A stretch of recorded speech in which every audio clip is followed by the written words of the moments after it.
Hello everybody, so today I will talk about calculus. The topic today is about integration.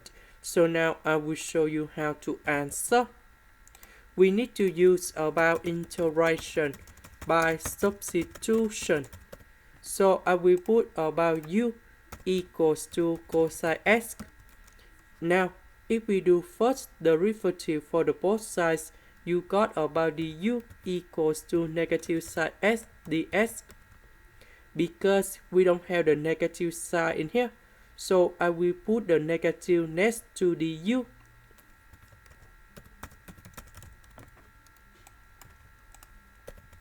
So this one we change by u, and you got about u square.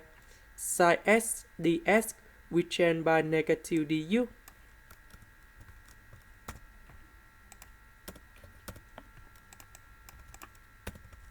The integration of this one, you got about a cosine of u, and we put about c. About u, that's about cosine x.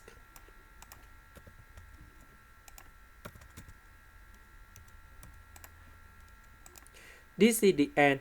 Thank you for watching.